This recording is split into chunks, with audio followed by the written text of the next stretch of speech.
Started. Hi everyone. My name is Amber. I'm a 3L here at Mizzou. I'm originally from Houston. I'm the current Academic and Professional Development Chair for Blackwell Students Association, as well as this is a collaboration event with ACS, which is American Constitutional Society, and I am the Diversity, Equity, and Inclusion Chair. So, bringing this event on today with MIDMO, as well as some other different orgs. I'm also a board member for the Fellowship for Reconciliation, which is another one of these boards that helped us put on this event. So just gonna do a little bit of introduction, and then we'll hear from our panelists. So this is the execution without evidence event, the troubling case of Lance Shockley. We'll be hearing some compelling information today from speakers about Lance, who's scheduled to be executed 1 week from today. Tonight's event is sponsored by MU Bolsa, as well as ACS, MIDMO Fellowship for Reconciliation, Missourians to Abolish the Death Penalty, Mid-Missouri Civil Liberties Association, Death Penalty Action, MIDMO Peaceworks, and the MU Young Democratic Socialists of America. We'd like to extend a special thanks to Dean Lennon, as well as some of the other staff for allowing us to have this event tonight. We'd like to thank Kim Dill for creating the flyer. You guys can go and get one, as well as the one we sent out in the email. Jeff has some back there that you can write down your information to stay engaged with what we're doing. Tonight's event will also be live streamed via Death Penalty Action and can be viewed on their site later this week. And thanks to Valerie for sending the stream from here. It'll also be able to be viewed on MADP's YouTube channel and Facebook pages after tonight.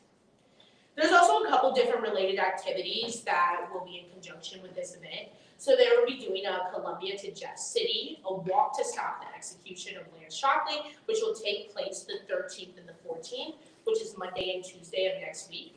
The walk will start Monday at 9:30 a.m. with a send-off, gathering with speakers, music outside of the Boone County Courthouse, which is on Walnut Street, and the walk will conclude noon Tuesday in Jeff City at the governor's office on the second floor of the Capitol. You can check the QR code on this half sheet over here, and for more details, you can talk with Jeff, who's over there in the corner. The walk will be canceled if the governor halts the execution or the court issues a definite stay. If the execution is not halted, there will be a vigil for life taking place on Tuesday the 12th from noon to 1 outside of the governor's office in the Capitol, and then Columbia from 5 to 6 in front of the Boone County Courthouse. And you can check MADP's website for other vigils around the state. And then we have some speakers with us today. So the first one is Jeremy Weis. He's an assistant federal public defender at the Capitol Habeas Unit for the Western District of Missouri. Prior to joining the public defender's office, he was in private practice at Gaddy Weiss and a partner at Berkowitz Oliver in Kansas City. Jeremy has practiced almost exclusively in criminal law defense with an emphasis on capital habeas and white-collar criminal defense work. He attended William Jewell to attain his undergraduate degree and then attained his JD from Kansas. But we're not going to hold that against him. Next, we have Alyssa O'Brien. Alyssa is a mitigation specialist and for the Federal Public Defender's Office, also in the Capitol Habeas Unit, or CHU, for the Western District of Missouri. Alyssa received her master's in social work from the University of Missouri, Kansas City. Prior to receiving her master's, she was in nonprofit management and involved with volunteering at the Midwest Innocence Project and facilitated philosophy programs at Lansing Correctional Center. Alyssa participated in a summer internship with CHU, where she fell in love with death penalty work and was hired shortly after graduating. Finally, we have Heidi Moore, and she's the executive director of Missourians to Abolish the Death Penalty, which is MADP, which is also what I've been referring to. Check out their website after this, where she leads statewide efforts to abolish the death penalty. Heidi has a PhD in public policy analysis from SLU and a Master's of Science in Criminal Justice from the University of Central Missouri, and a Bachelor of Science in Criminal Justice from Drury University. Her career began at the Missouri Department of Corrections, where she worked at the Potosi Correctional Center, including working with individuals under a death sentence. She later directed reentry housing programs permitted through a Catholic nonprofit, serving people returning home after decades in prison, including veterans and others without community support. So those are our panelists. They're gonna tell us about the case, and then we should have some time later for questions. So, yes, thank you all for coming.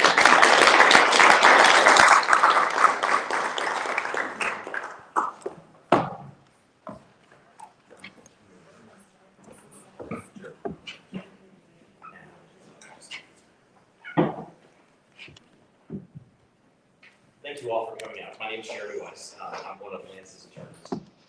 We got appointed through the Federal Public Defender's Office back in, I think it was September of 2019, so right before the pandemic, right as he was coming out of his state habeas or state post-conviction appeals. So we got appointed. His case was pending in the Eastern District of Missouri, U.S. District Court, in front of Judge Stephen Clark. So we started, this is a picture of Lance, it's one of the ones I take pictures of clients as for part of our clemency. I've always hated the photos that they show, especially through the news media. They show our clients, in not very flattering light and don't really humanize them. So we have taken photos over the years, and these are some of the ones that we've used to kind of humanize our clients. They've clamped down on it a little bit over time about letting us take photos and how they do it, but we're still able to get some, I think, ones that kind of capture the individual as opposed to, as they are today, as opposed to the photos that they often want to show to the news media. So let me give you a quick overview of where we're at now. As I said, Lance, in 7 days, a little less than 7 days, is scheduled to be executed by the state of Missouri. We're obviously doing all that we can to prevent that and to stop that process in a way legally that we can do it. So what we have now, we had presented clemency to Governor Kehoe. We do it through the General Counsel's office. So we met with General Counsel Lowell Pearson and one of his assistants, one of the deputies, who sat and listened for about an hour and 45 minutes to the presentation. Good presentation. We had 2 individuals that came that were members of Kairos that go into the prison and do spiritual presentations and spiritual weekends and activities who've known Lance for 10 years and longer. They came on their time to come and talk about him as a person and the person that they've gotten to know over the years. And then we had Dr. Skurich, who's a professor at the University of California, Irvine. He did a public poll that really tried to capture the Missouri voter sentiment about the death penalty in general, but then specifically, I'm given some generic information about Lance's case, whether they would be receptive to the governor granting clemency in his particular case. And overwhelmingly, even among Republicans, the numbers came out that they were in favor of that. So that was presented to him as well. We are recognizing that this is, while it is a legal case, it's also a human case, and it's also, for the governor, it's a political case. We have to recognize that it is. So when they make these decisions, they're making a decision that may not be against their political interests. So, we tried to address that a little bit. We're hoping that they make a moral choice, and that this is ultimately a moral choice for the governor, and that they're deciding that,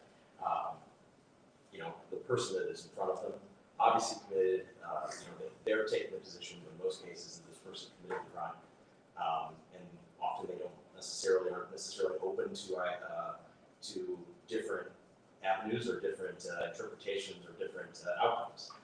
So we kind of start from the idea that they probably assume that our client is guilty, that they will accept, and in most cases they are, but in this case we have issues. But in most cases I think they're going to say, well, assuming this person committed the crime and the jury said they did, and their sentence and conviction has been upheld for years and years and years, we're going to accept that because we're not going to reinvestigate it and go that route. So then they have to make the decision, is this person worthy of remaining alive, even though in most cases a jury has said that has recommended that they die after listening to the evidence. In Lance's particular case, it's kind of unique, less unique than it used to be, but it's unique in that the jury made up of members of actually his community. This was a local jury, as opposed to one that in most death penalty cases they're drawn from outside the jurisdiction because there's too many too many people know the witnesses, too many people have heard too much about it. But in this case, they actually made the decision, probably smartly, to give credit to trial lawyers for doing this, that they kept a local jury, in large part because Lance had a lot of firearms. From my perspective, he had, I think, 16 or 19 firearms. All of them were hunting rifles, shotguns, things like that. Now that, coming from somebody who I grew up in Southwest Missouri, but my family doesn't have guns. But I live in Kansas City. I don't like guns. I have kids, and 19 sounds like an arsenal to me. But for that community, that sounds like a good start. So they weren't thrown off by the idea that having that many firearms sort of suggested that they were a problem. So I think they did a really good job by keeping that. But it was really important because when we talk about the local community's idea of what should happen to the person in their community, it's sometimes hard in our death penalty cases because they're drawn from different communities. But this one was drawn from Carter County. So they listened to the evidence. Now they found Lance guilty. And I can honestly say, based on what they were presented, and they weren't presented a lot of really important information, but on what they were presented, I don't blame the jury for making the decision they did. But they still had doubts. And they had doubts enough that they could not decide that death was appropriate. So they didn't make that recommendation. But Missouri has a little bit of a quirk. There are two states, Indiana and Missouri, that allow the judge to go ahead and impose a death sentence even without a recommendation of the jury itself. So the judge didn't know at the time how many people had voted for life as opposed to death amongst the jury. He just knew that they hadn't been able to reach an agreement. He chose, a few months later, with a packed courtroom of law enforcement officers, as an elected member of the community, he decided that he was going to impose death on Lance, even though the jury didn't make that recommendation. It's a very unique case. There aren't that many that happen like this. Most states have banned that particular procedure, but Missouri still allows it. One thing that we've been proud of in this case, Alyssa was actually responsible for this. She reached out to former Chief Judge Wolf, who organized a letter supporting clemency signed by former Chief Judge Laura Denver Stith, along with 7 other judges, who said that we think, given the circumstances, that because of Missouri's court allowing a judge to impose their will, and in particular in a case where the judge is an elected member, that there's too much pressure to go ahead and impose the death penalty, and it makes it not really a reflection of the community's interest and the community's will, and it becomes more of a political decision. And so Alyssa organized that, made sure it happened, and we have that to be able to present, and it was presented to the Governor's Council. Let me talk a little bit, so that's where we are with clemency. We still have some litigation pending. We had a DNA case. He has sought DNA testing on evidence that was found and collected by the officers at the time, but never DNA tested. There were 16 different items. Only one was ever tested. They weren't able to come up with any match or anything, or able to come up with any DNA, relevant DNA from that. But we've asked that they do testing on 16 different items. The most relevant of which are 2 shotgun wads that were found at the crime scene. We can definitely tell were absolutely part of the offense. It's common within this part of the country, and a lot of people like to go ahead and pack their own shells. If these were packed shells, we don't know, and we can't tell from from the evidence that we have, there would be DNA on those. We just don't know. We've asked to have it tested. The state has opposed that and continues to oppose that, even though they have said confidently that Lance Shockley is the person who committed the crime. And they say it confidently, and they say it over and over and over again. Now, this is despite the fact, and I'll get into some of the facts of the case, this is a completely circumstantial case. No one places Lance at the scene. No one saw him anywhere near the scene of the crime that day. There is no gun to be tested against. While he had 16 guns or 19 guns, I can't remember which the number was, not a single one tested to be one of that. Not a single one of them was linked back to the crime. Family guns were taken, not a single one came back. Friends' guns were taken, not a single one came back. They tested dozens and dozens and dozens of firearms. Not a single one came back. So we don't have an eyewitness. We don't have a gun. We don't have forensics that link in there. So how do they do it? They rely on what I'll call the red car. So what they call the red car. So I'll give you a little bit of an overview about where this occurred. So this right here is the property. So this was Sergeant Graham's home, a rental home that he had in the community, just outside of Van Buren, Missouri. Right here, where this white vehicle is parked, would have been his police cruiser. This goes down to this area, and there's a berm area here that's kind of a little bit lower and has railroad ties that hold up kind of the wall. They believe that around this area is where the individual waited for hours. What they said was that Lance waited there for hours and hours and hours for the officer to come home and then shot him. Shot him with a rifle, which would have killed him at that time. It paralyzed him and killed him. But then the individual came up and then used the shotgun, the second gun, to shoot him twice to make sure that he was dead. And then, according to the state's evidence, he would have left the area. Let's see if I can pull this up. Yeah, here it is. Google Maps. So this was Sergeant Graham's home, and then up here is where the red car was purportedly parked, going this direction on a little tiny outer road. There was 2 homes on there. This house here was for sale, and this house here didn't have anybody in it at the time. So several people report seeing a red car parked on this side of the road, going the wrong direction. This was a road that wasn't used often. It's incredibly potholed. It's not paved. This is a highway that's very busy. This is elevated over this, and at this time of year, it was in March of 2005. There are leaves on the trees, and you can see directly now. During the time, there were 2 individuals that came and looked at the house to potentially purchase it. They noticed a red car. They thought it was a Pontiac. They thought that they saw a yellow sticker through the windshield, through the front windshield, looking at it. That's what they said to the police initially. The time of when they got there was important, and then when they left was also important, because what the police are trying to do, and what the investigators tried to do, and ultimately did successfully to the jury, was convince them that that red car was Lance's grandma May's car. She had a 2-door red Pontiac Grand Am that he had borrowed at some point during the course of that day. What they said is that car didn't move, and was observed by several individuals up until the murder occurred, and then left shortly thereafter. And that timeline is really important, because that, according to the state, ties Lance to the location.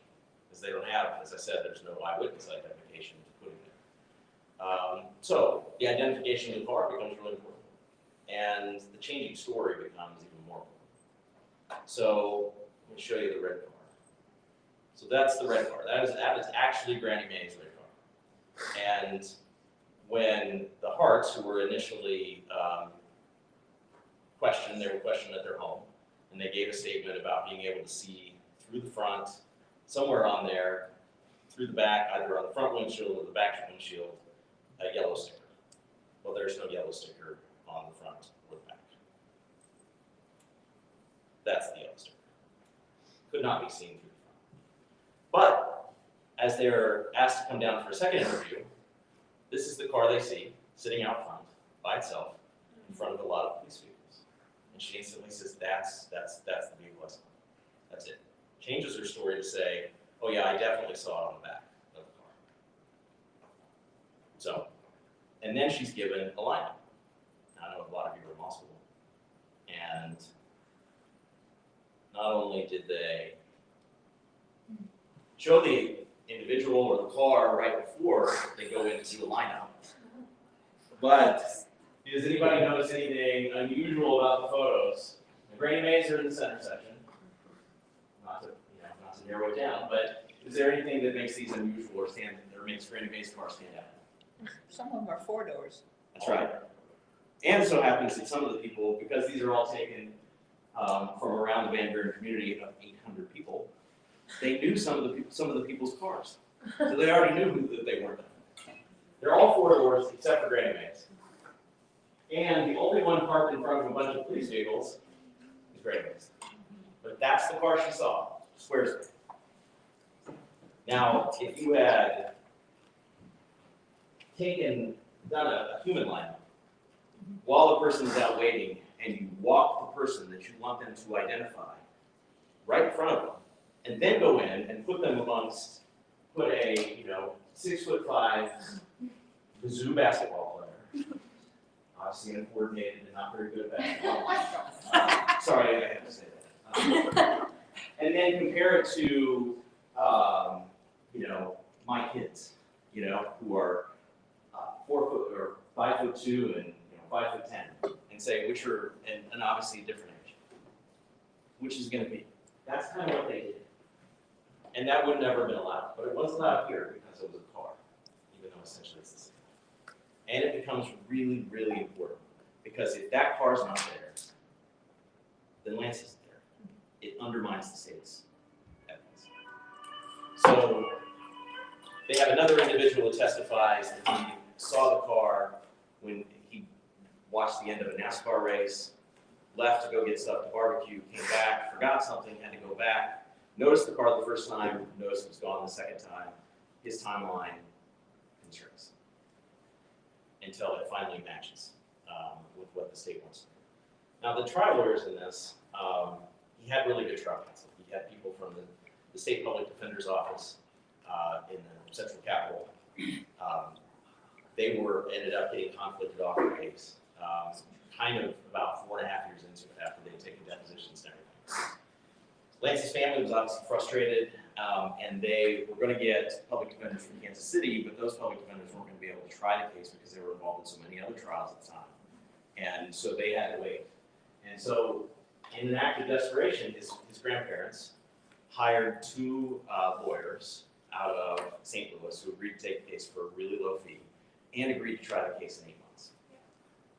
Very clear they had not read everything, even though they said they did. They did no investigation.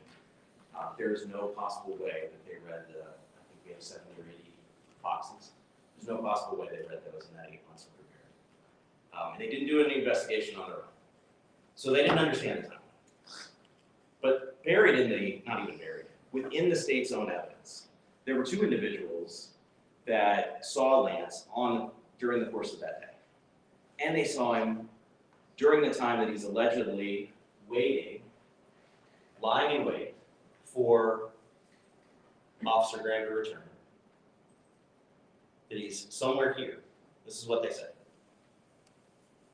But he is seen 15 or 16 miles away near his own home in Eastwood, Missouri, driving not his grandma's car, but driving his pickup truck, which is very noticeable, as his neighbors would say. It's noticeable because it's loud. Makes a lot of noise. So let me show you where, let me show you a kind of overview about where it is. So this is down here. It's the only way to get back up to Lance's house. This is Eastwood, Missouri, so this is to the south and west of where the crime occurred by about 15, 16 miles. There's 3 homes on here. There's the Duncan house, where there's neighbors. You have to pass by the Duncan's house, and you pass within, having been up there, about 20 yards from their front door. And then you've got Granny Mae's house right here. And she didn't have a garage, so her bright red car sat out front. And then you had Lance's house at the end. So when Lance would come and go, the Duncans would hear him. And they heard him at that day, in the middle of the afternoon. They saw Granny Mae's car parked by 2 o'clock at her house. And they noted it because they thought they had gone to church. They thought she was going over to do some shopping. And they were surprised she was back as early as she was. But they never testified, even though the defense lawyers said at their opening they were going to call them. Just a little lesson. Don't say you're going to introduce evidence that you're not sure you're going to introduce. So they said they were going to call some witnesses and they never did. You don't have to commit to something like that. They did. There was also an individual that lived in the Eastwood area that waved to Lance about 2:30 in the afternoon, coming from the direction, would have been from the south here, coming from the direction of Lance's uncle. Lance's uncle also saw him come to the house that day, and in the middle of the afternoon. But they didn't testify because they weren't called. And the defenses, when they were questioned on it in post-conviction, said, we just thought that a partial alibi wouldn't be worth it because it didn't show where he was at the time of the crime. But here's the thing. This shows they didn't understand. Only way, literally the only way, that the state ties Lance to this crime is that he did it by himself. He took Grandma May's car, he parked it, he didn't move it, he committed the crime with 2 separate weapons, ran back to the car, drove back to his house. That's what they did. That is it. They don't have any other second person, ever. They've never had any evidence to support any second person. They've never even alleged it. And in fact, one of the things that they say was so key to it, and if true, it would be an aggravator, which is that he sat there for hours, thought about it, had a chance to walk away, do the right thing, and not kill that person. That is, if true, of course it's aggravating. But we can prove it's not true. That was never introduced. It was never done. We can also show that there were a number of other individuals that had lots of reasons to commit this crime. He was a law enforcement officer. There is nothing bad about this individual, and let me be very clear about this, that it is a tragedy that he died. No question. And it is horrible. But it is a tragedy if we execute the wrong person for it. We have to get this right. And I don't think we did in this case.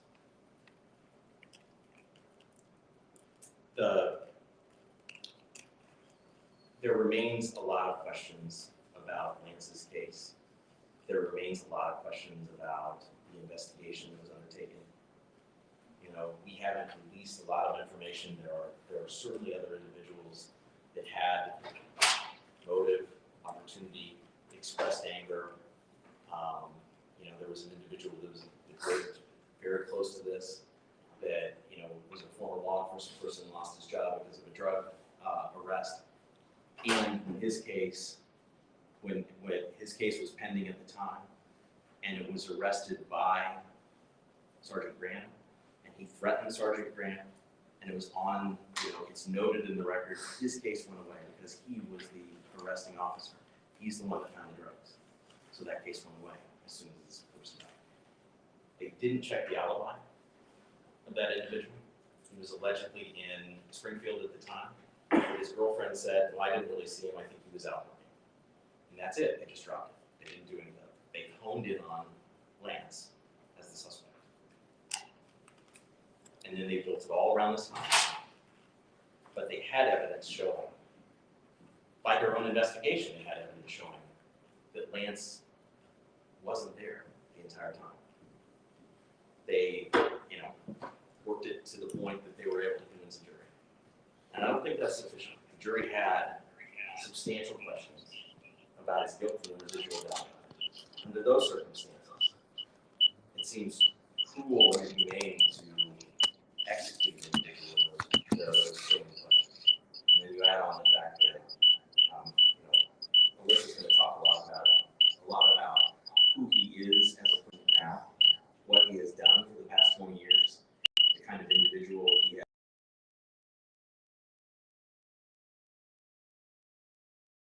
Also, the things he has done with him. It was incredible. And I will tell you, having done this work, having presented cases since graduated law school in 1999, first time I ever presented a case to the governor's council was in 2001.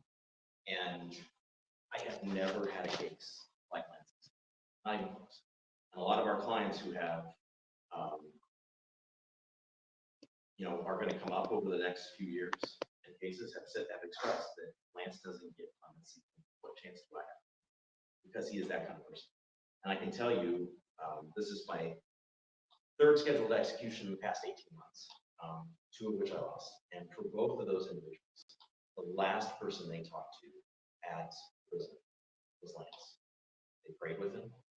In one case, he helped them write their last statement. He was that kind of person. That's the person they wanted to see before they went, before they weren't going to see anybody else. He just made that amount of an impact on them. He doesn't do it for the recognition. He didn't do it for us to be able to argue this. Getting this information out of him is incredibly hard. We learned so much through our investigation, not because Lance told us, but because other people tell us about it. And that is reflected in the tremendous work that our team has done. I will say this kind of work is really, really hard. And, we end up sort of getting, as lawyers, we end up getting a lot of credit for it. But I will tell you that what we present is only the result of all the hard work of the people on our team. Alyssa, Sophie Day, and a number of other people that do hours and hours and hours of going and talking to again and again and again, pulling records, all that stuff. All of that is done with all that they give us, and it's been tremendous. So I also want to thank, I would be certainly remiss if she's going to shake her head, Caitlin from Mizzou, although don't love the law school, but she has been a tremendous help in this.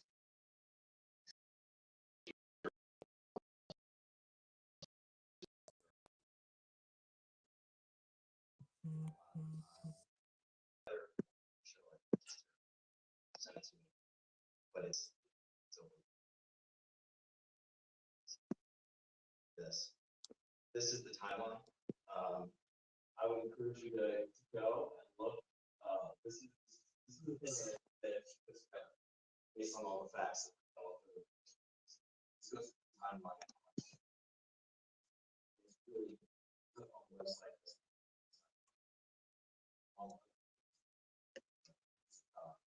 This video.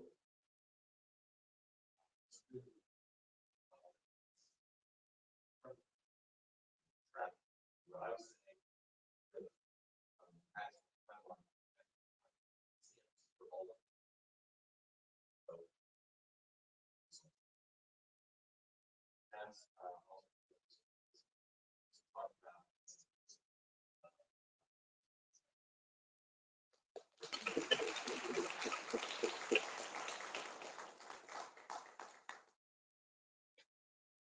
Thanks, Jeremy.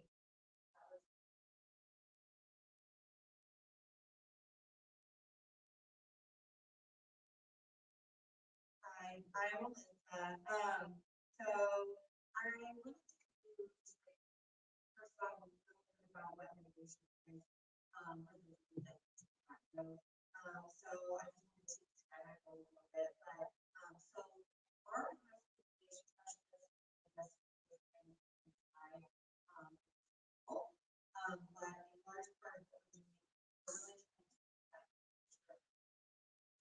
like Jeremy said, a lot of times people are the state is so part of the job is to show that they are actually person.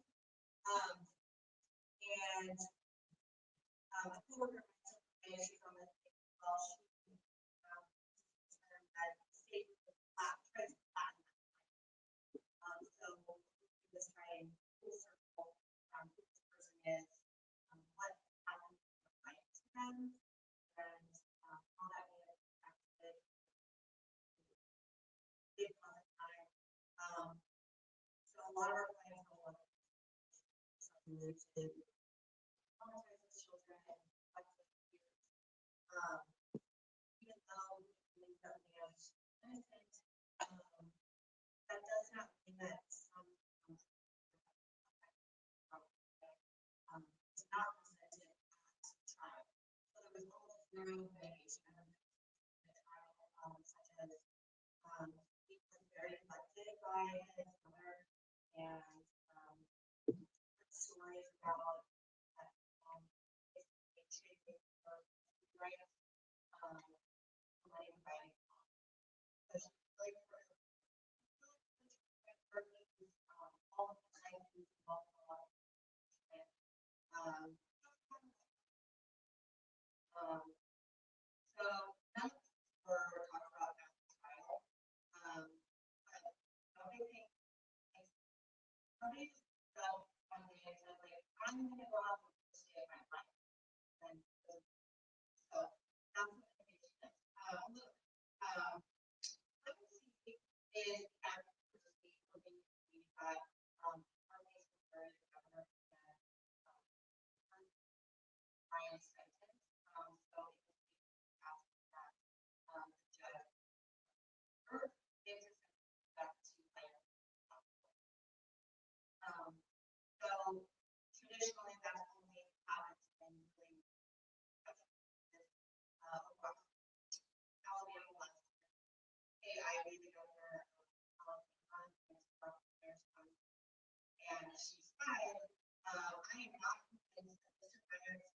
In general, it's a really good client. There are a lot of care about the and I'm professional for positive atmosphere. And as Jeremy said, there's a lot of problems that are surrounding Lance from the beginning.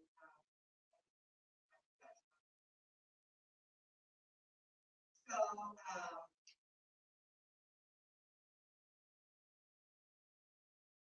the recent thing, we started our negotiation about a year ago, and pretty quickly realized that this was not going to be so. Lance is very humble. So he did not really tell us about these things. I maybe touch on them, but like Jeremy said, we already talked about or really started stories about again, what is professional is. So, we actually started, we actually might have started. So, it was, I mean, that's what I'm going to do for college. Maybe people really, so we really got to state, he grew up not supposed to stay, his father passed away with pregnancy, kind of exactly Sunday, building on it, a lot of people, and a lot of struggle with there, and then time happened, and then it was still struggling there for kind of a moment, and back started.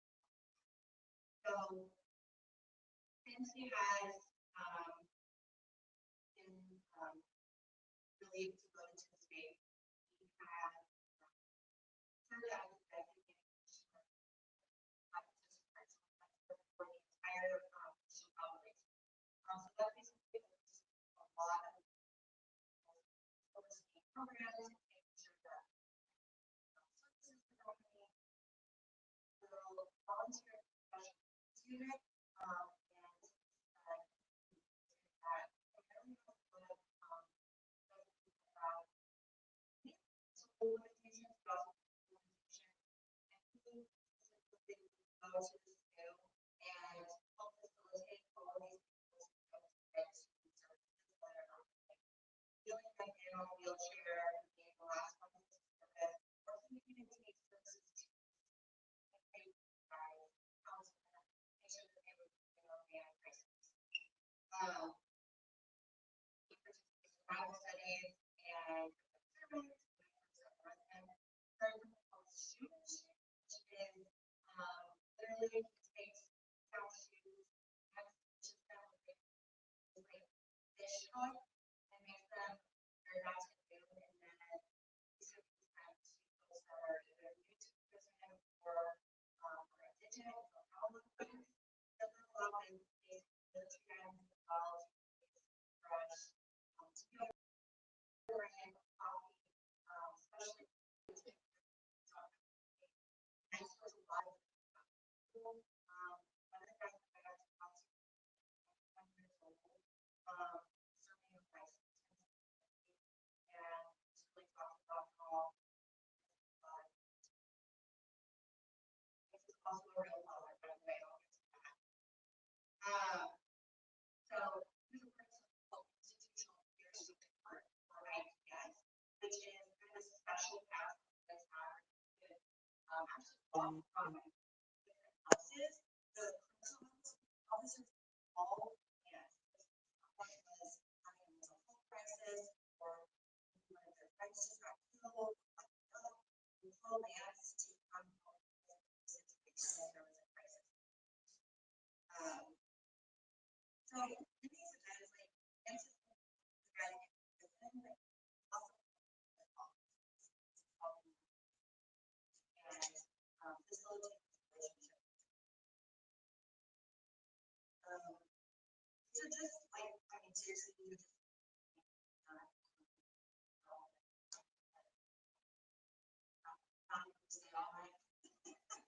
He's a very, very special person. So he's also a father, school father, very, very successful, very public, he's very genuine, and get a lot of that from calling and emailing and listening, and they said, hey, they're from Aaron, which is really small town itself. It's just over there's a lot of stuff a lot of campers.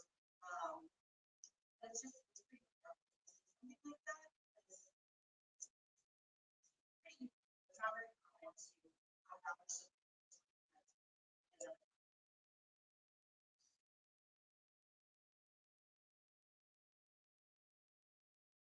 So we really made it. Next week, so we did our presentation last week. We had several pillars that we looked at. We had, of course, Lance today, who he is, and then all the great things he's doing. And even outside, we talked to a lot of guys that have been in business and how that their success, their sobriety, and talk all the time. And for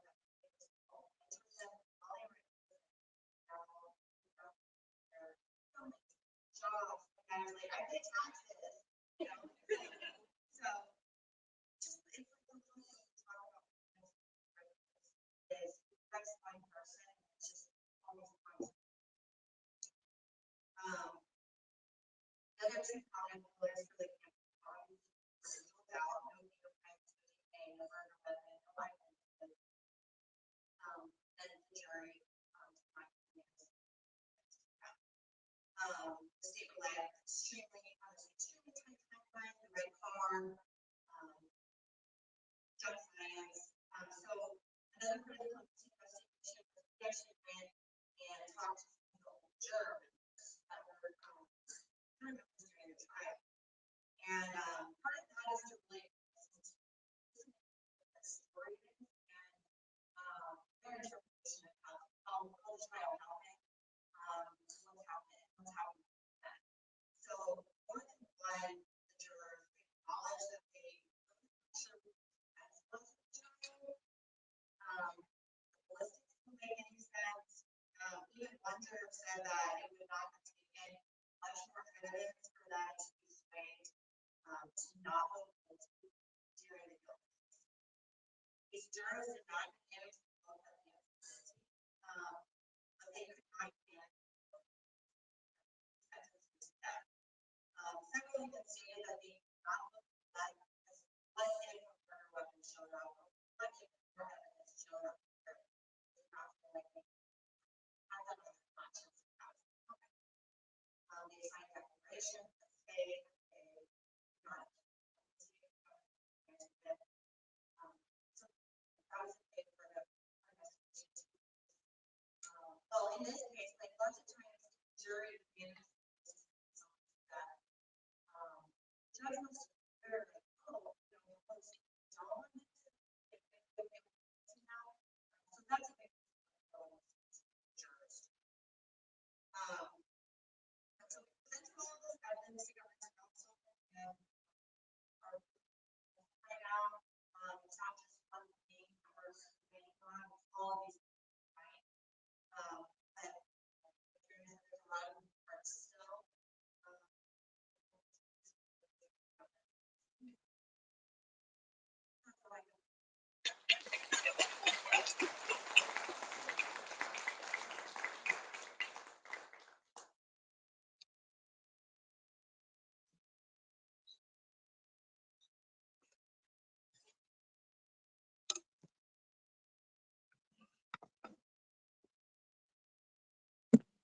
Hi, am I more?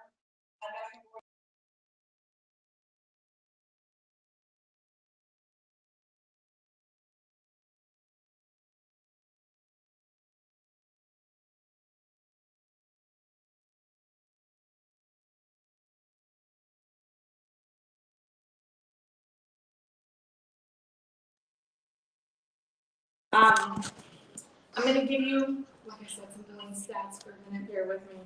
Last year, the US executed 25 people. So far this year, the US has executed 34 people in 10 states. The United States is on a path to carry out more executions this year than it has since 2012, when it killed 43 people, and 2010, when we killed 48. South Carolina had 2 executions by firing squad earlier this year. On April 11th, a 3-person firing squad missed the heart directly. Instead, the wounds covered organs and allowed his heart to keep beating. A witness reported seeing the target and thinking, that's placed low. None of the bullets hit his heart directly. Meanwhile, Florida has expanded their capital punishment for crimes other than murder, and they are going after people for that. Missouri had this expansion proposed as legislation last year. I think it's going to be proposed again. It didn't make it off the floor, is my understanding, but like the fact that people are proposing expanding it. Friday is World Day Against the Death Penalty, and the state of Indiana will execute at midnight, World Day Against Death Penalty, the first of 6 men scheduled to be executed in 7 days by 6 different states, including Lance's scheduled execution, and Florida has one scheduled an hour before Lance.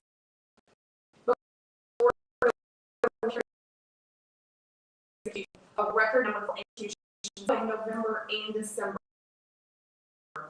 And Alabama will again use the horrible death classification method. 3 of the men being killed in October on innocence claims.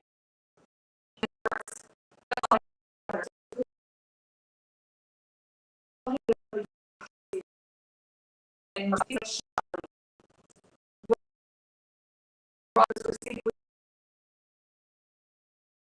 thanks to John Grisham. And it's unfortunate for a time because his execution is scheduled just 2 days after Lance's, and it is eating up the media. Nothing against Mr. Robertson, but when you have this many executions in a time, it is Alabama. Nationally, we're ranked 3rd in state execution rates according to death penalty information. In the past 5 years, Missouri has executed 12 people. We had 3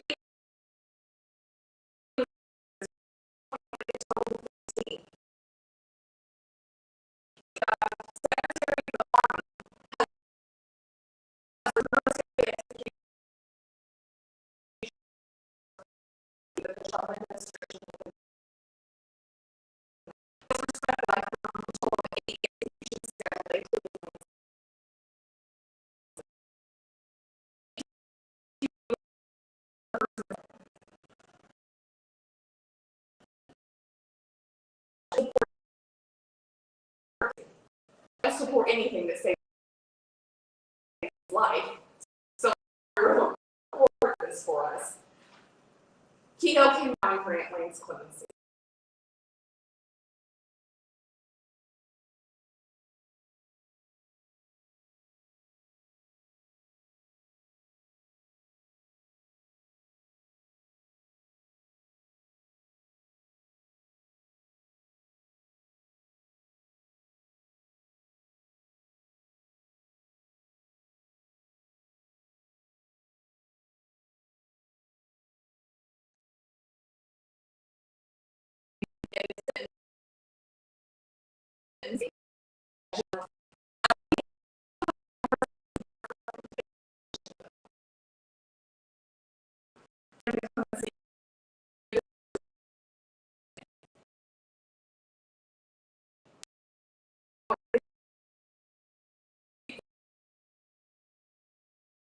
So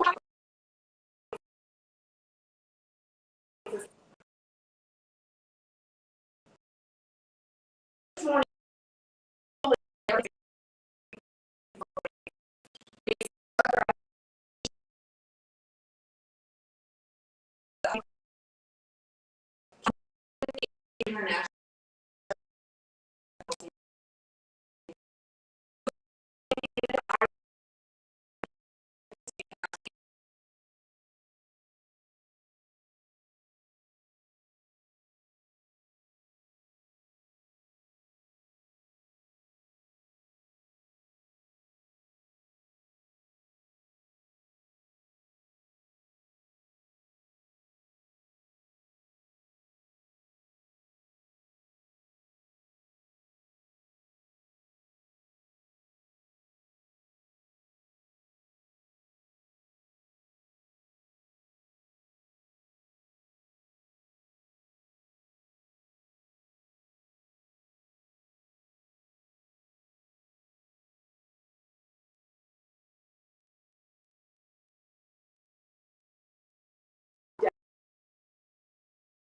I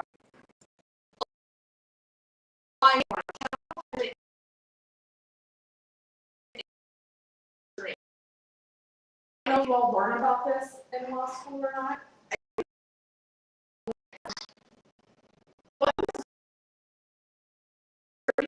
They know how to 3 mile every movie.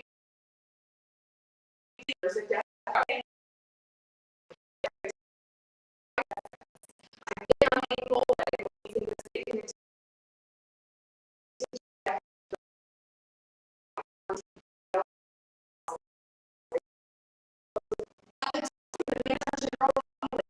Or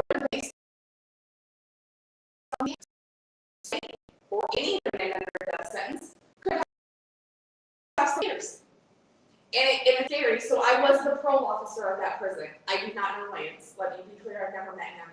I personally believe Lance is innocent. I know not everyone's ready to say that, and I know that that's not, there's just some things people.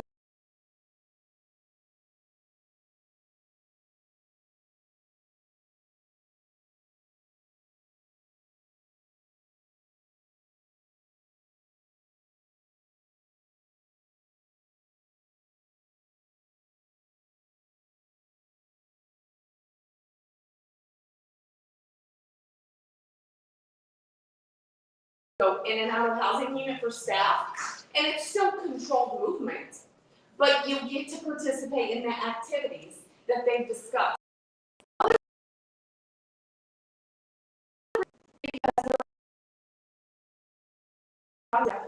It is a cost center, but I think also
because they have reasons to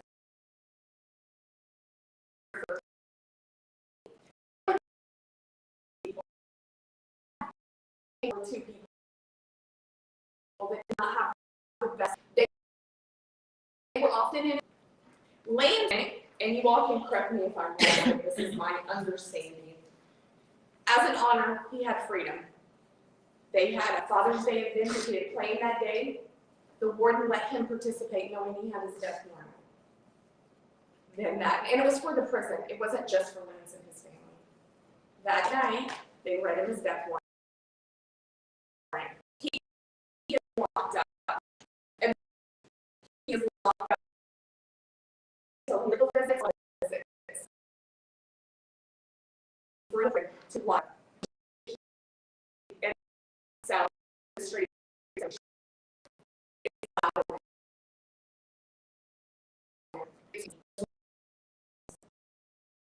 And then at some point,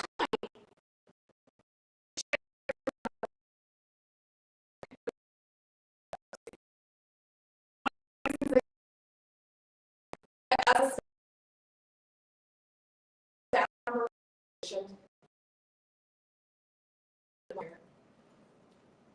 we that's the center on Potosi ground. The night of an execution, he showed the Green Mile. I kid you not. It was not that DOC officials did not say that was okay. He could choose his movie. It was okay. He showed the 120 days shot for drug treatment. And moving the state-sanctioned citizens to another prison where the staff don't know them as well. where the staff aren't as attached to the daily movements. I'm sure there's underlying reasons. It's one of those things, I don't know for a fact, I just know it's true.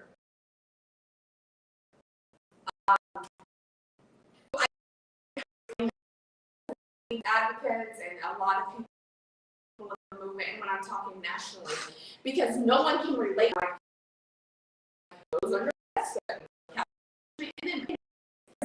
they don't understand how people under death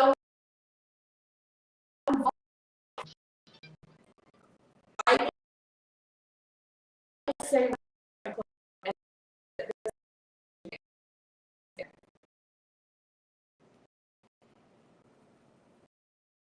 have you all ever been in this session, Eugenia?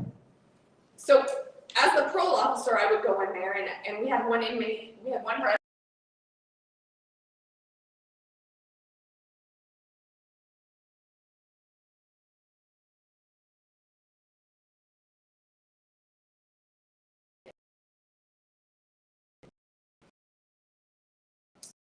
So the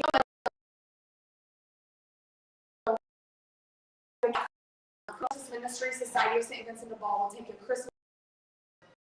They would take these and because later, not realizing they were dissolving in the water. For these men at Potosi, their maximum security. Right now in Missouri County lands, we have 8 men living under a death sentence.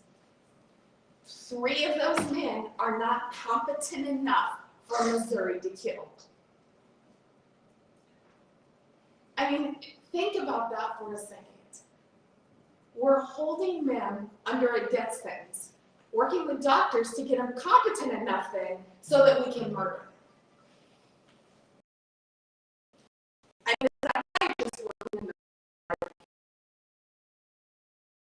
Like that's a fine line.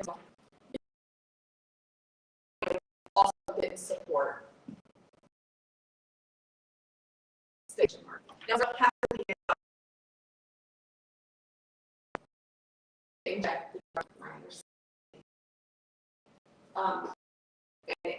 and so so other people could do the injections. All for your interest in this case. We do have a chance. It may not be this year. Lance has a chance, but we need you all to support the work they've been doing in the courts. But the courts don't take phone calls. At some point, we need to remind people when it comes time for election that who you vote in matters, even at the Supreme Court, even at the Court of Appeals. Call the governor. You can still call the governor's office. He has not made his decision. Governor Kehoe, people say to me, Heidi, why do you have a sliver of hope? Parsons was thinning out the death sentence. Because he's not Parsons. He is the first Catholic governor we've had since 1981. And the Catholic Mobilizing Network has been working nationally to educate that the death penalty is actually pro-life as well. And I'm not trying to get into the whole pro-life movement, just like I don't get into the whole abolishing prison movement. But the reality is the Pope has spoken, the Catholic Church has spoken, and they have been working and working and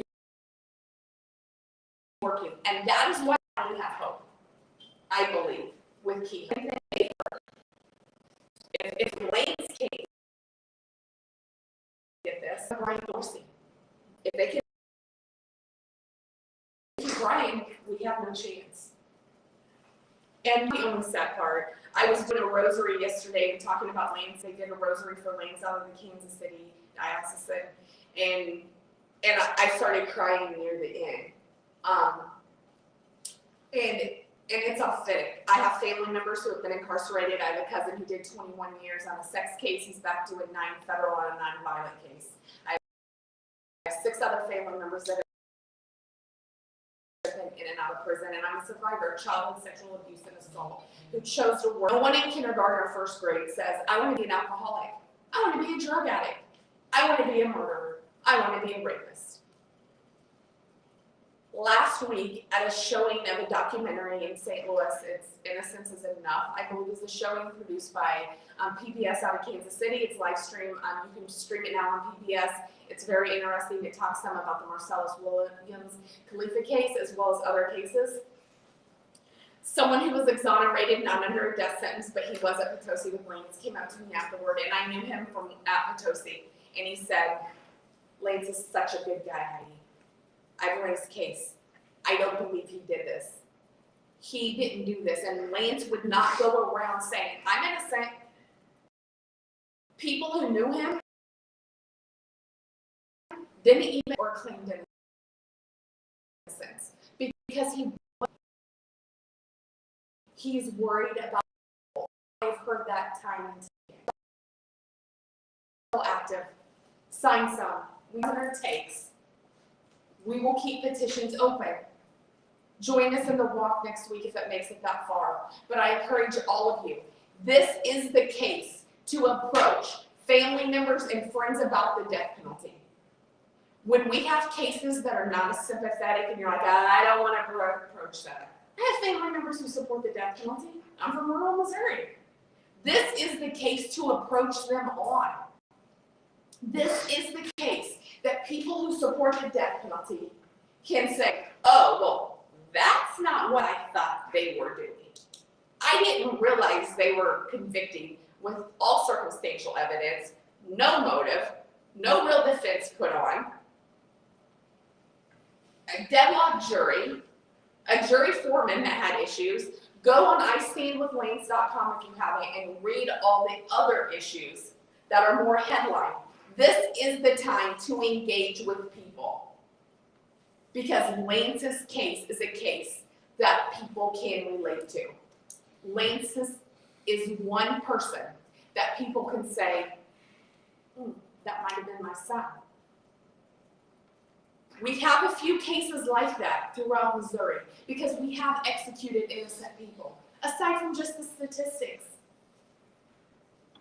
So please, I encourage you all, sign some petitions, call the governor, repost on social media graphics to have people call the governor, but have conversation. It will take all of us. It will take people who not believe and align with every single one of our beliefs to get abolition, to get the judicial loophole passed.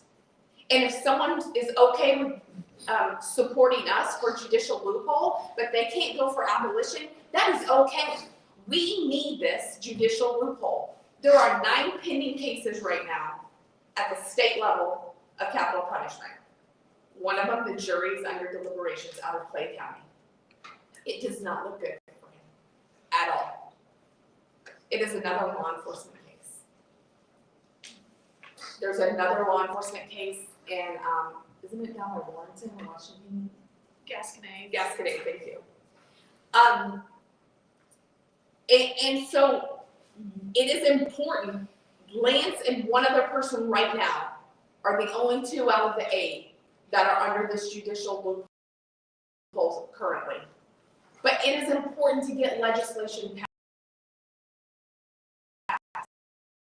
Working on it this spring with people in the state.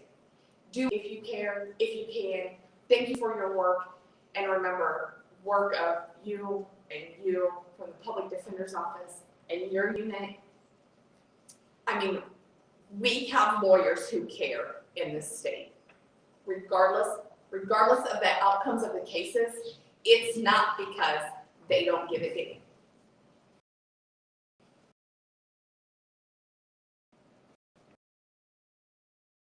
Thank you.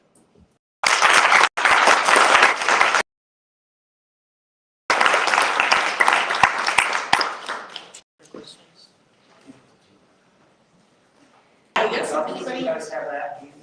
About the phone. I knew you were gonna ask. I guess if anybody has any questions, or any thoughts. Well, I wrote a long letter. Clay on Kehoe's.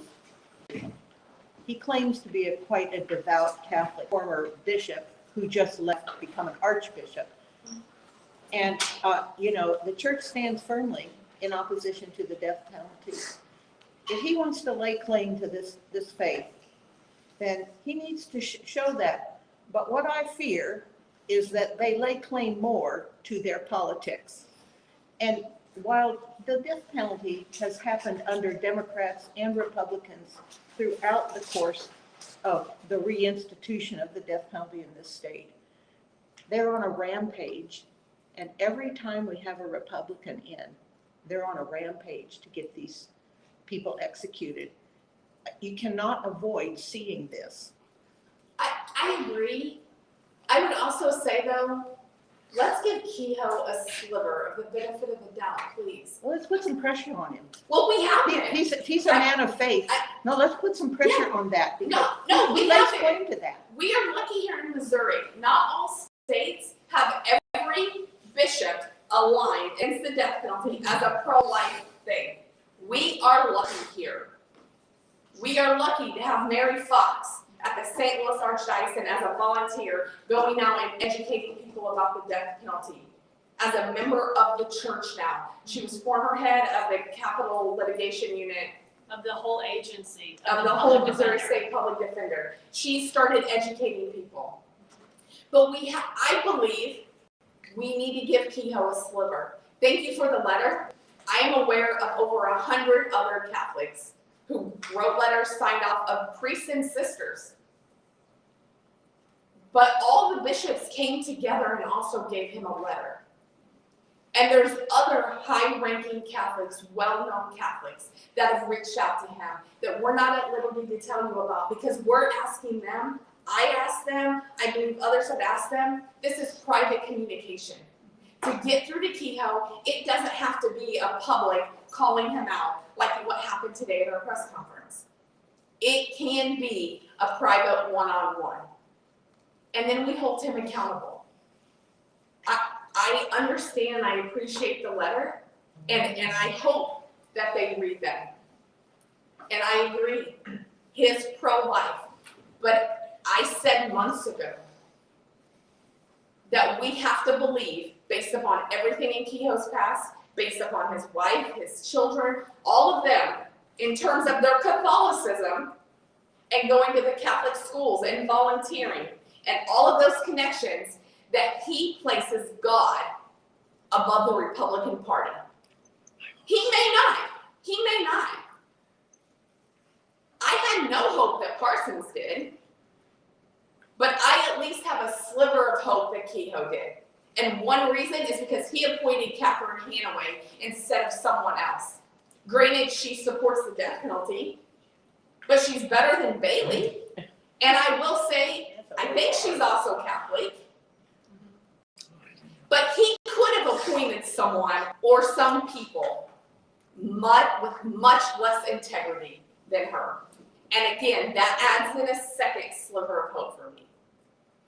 We'll see what happens. Keep the pressure up on him. Start attending Mass in Jefferson City with him. The phone number for the governor, if anyone wants to write this down, is 573-751-3222. He did. You can call multiple times. One time. I have a question, a legal question. Okay, so clemency, is it typically a week out? Like, why was the clemency presentation a couple days ago? He scheduled them all in a bulk? No, it was really at our request. Typically, we've done it usually a couple of weeks out. That gives us time to finish all the investigation, finish the, get letters, do all the work that we need to do. And then, we present with everything. State that the governor has full control over that process. There's a form that we have to fill out for the Board of Probation Parole. That's literally it. Right, they deny your presentation? No, actually, there's nothing that we make to them. So in some states, our colleagues have a client that's scheduled for execution on Friday in Indiana. There was actually a full public hearing in front of the clemency board. That's not what we do here. Ours is an informal process it is done through the governor's office.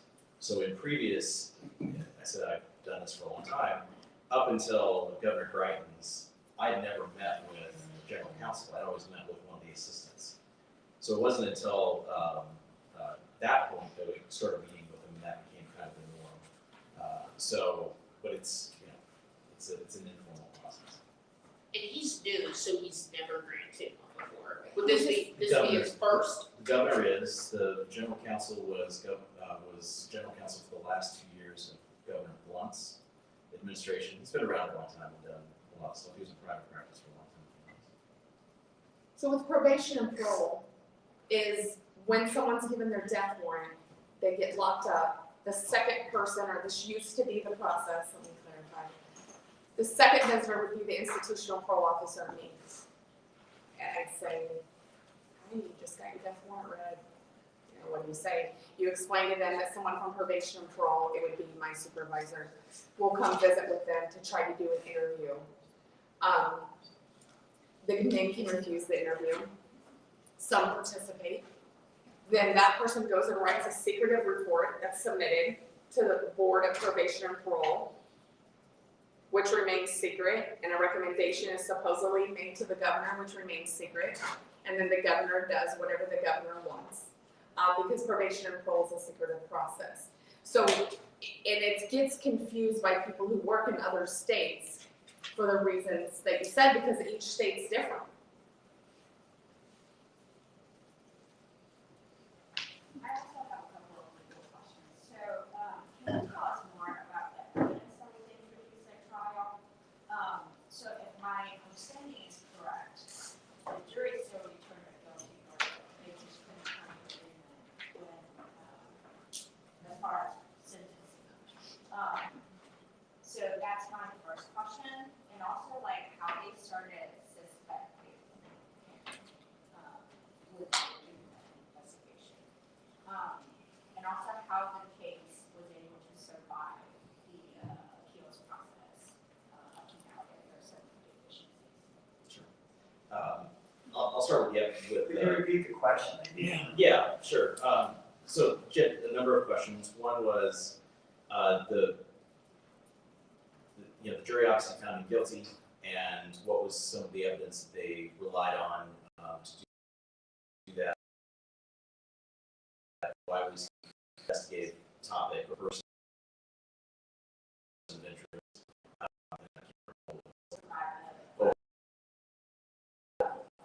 Where we're here, we've had some more evidence successful so far. So the reason is he was involved in a drunk driving accident in November, basically, I think it was actually Thanksgiving Day of 2004. He and his best friend, Jeff Bayless, were riding around in his truck and were back roads, and they lost control of the car. Lance lost control of the car, and Lance survived, but his friend Jeff didn't. He was killed in the car accident. And Lance went to a local house, person he knew, called his wife, and Jeff's girlfriend was Lance's sister-in-law. So they come down, get him, he goes back, and he's investigated for that because it's his pickup truck there. And the investigating officer is Sergeant Graham. So the state's theory always was that the reason, the motive for Lance to kill him was that it would stop the investigation. That's not true, because the investigation wasn't dependent on Sergeant Graham at all. But that was certainly their theory. The evidence to, that gave him the motive. There were some other things that, that the state relied on that were, a challenge for Lance's team to explain, he didn't have an alibi, for the time. Not that he's required to, but they didn't, they could show that he definitely borrowed his grandma's car. There was a dispute about when he returned it and things like that. In terms of how it got to the point where it got, I don't entirely know. I mean, some of the evidence that we uncovered, and I say this is the royal we, again, not me, it's all of our investigators. There, when we made it to federal court, which I think was our best opportunity at the time, at the time that we filed the petition, there was a case that allowed us, out of the U.S. Supreme Court, Martinez, that allowed us to bring claims that had not been raised by any of the lawyers at the state court and be able to present evidence to support those. During the time that was pending, the Supreme Court reversed that 10-year old precedent and decided, well, no, you can't do that. That doesn't meet the statutory requirements. So a lot of our claims we never got to present evidence on. Now we presented it to the court, in terms of affidavits and things like that, but ultimately we weren't able to prove those because the court would not accept additional new evidence at that point in time. So I think a lot of our claims were lost. We filed a 550-page petition with, I can't remember how many, 28 some claims or something like that, many of which were thrown out almost immediately because of the rule change that all occurred during the bill. So I think that's largely why where we're at now. You said that the defense attorney didn't really present any defense. What was their theory? It was so their theory was that there wasn't sufficient evidence they didn't have sufficient evidence to tie to it. So again, talking about the fact that they didn't have a gun, that they didn't have an eyewitness. There were actually 2 forensic people that testified. They tried to tie. They were able to recover the bullet that was found in the officer. They tried to tie that to some bullets that were recovered from Lance Shockley's uncle's house from a carcass of a dog, a feral dog that had been shot. And so they were able to recover those rounds, and then the forensic examiner who worked for the Missouri Highway Patrol said that those were a match. But the state then hired a second person who was a former FBI examiner who had retired but was still doing it privately, and he said there wasn't sufficient information to match it. They couldn't tell you between, and I'm not a gun expert by any stretch, whether there was a 243 or there were 2 different, a 2.2 or a 2.4 class of weapons, because the amount of material left from the bullet that was recovered from the body was not sufficient to tell, because it went through bone and things like that, so it gets disfigured, so they can't necessarily tell the exact size of the shell. So within a range of firearms. And within that range, there are tens of thousands of guns that could have fired it potentially. And then it's up to the examiner to determine, kind of like a fingerprint, how many points of similarity are there, and is that sufficient to say that it is similar enough to say that they can't say it's a match, but they say it's consistent with. But again, the FBI examiner, who was independent, said no. The one who worked for the Highway Patrol said yes. He actually, when having to testify at post-conviction, sent an email to the prosecutor saying, I don't know that I can back up my testimony any longer. Sent an email. A couple days later, he talked to him and said, "Okay, I'm done." So, we kind of view that as junk science to begin with. It is allowed under Missouri law, under Missouri evidentiary rules, and most states, I think every state allows it. But being able to say that that's sufficient to tie it to it is really a stretch. Did they bring their own expert, the defense? No, they didn't hire anyone. And I mean, to a degree, because you had the far more experienced individual that said that it wasn't a match, so I guess I can kind of see why they wouldn't, but it was also consistent with them not doing much more. So.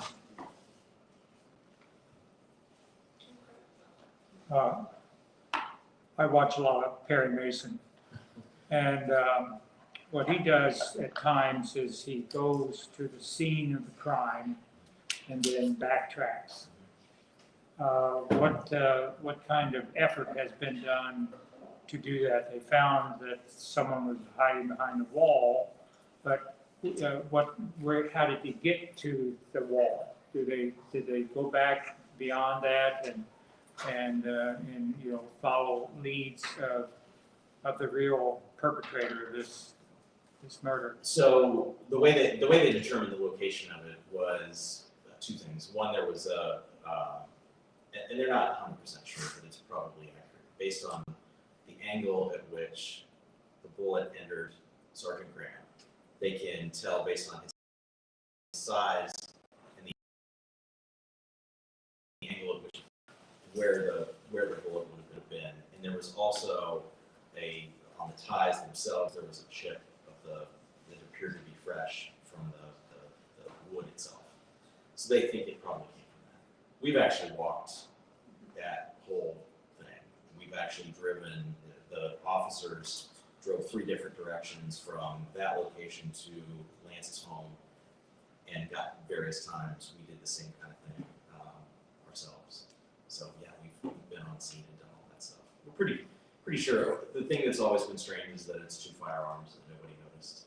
Again, it's not that far off a very busy road. That somebody would be running through that area with both a shotgun and a rifle seems a little bit unusual. How was your presentation received by the governor's staff that you made the presentation to? Well, neither of us were in there for that. So, but we were there talking to them, very interested in certain parts of it. So, and very cordial and open to receiving any information we wanted, and we've supplemented that since then. So, we do get the sense. I talked to him to set the meeting up a few months ago, and very complimentary of kind of the job we have, what we have to do, and they do appear to be taking it very seriously. And that's, to be honest, that's all we can request, because we have certainly been involved in others where I have walked out of those meetings and I knew it wasn't happening. In fact, I ran into we all grouped up for lunch, and I didn't see him initially, but he came over and saw me. He was the general counsel I dealt with under the last 2 executions last year. He was there at the coffee shop, and he came up and said hi to me and said, well, basically said that we never really had a shot under him. And that was definitely clear from our meetings. Previous governor was an old sheriff. Yeah, that's true. That's true. So far. Yeah. About 8 now. Thanks so much for attending, guys. If you haven't checked in on the QR code, just scan it if you can. And that'll just track the numbers so the school lets us do things like this. Because if you book a room and then nobody shows up, we're gonna say, oh, you can't book again. So, yeah, scan the QR code.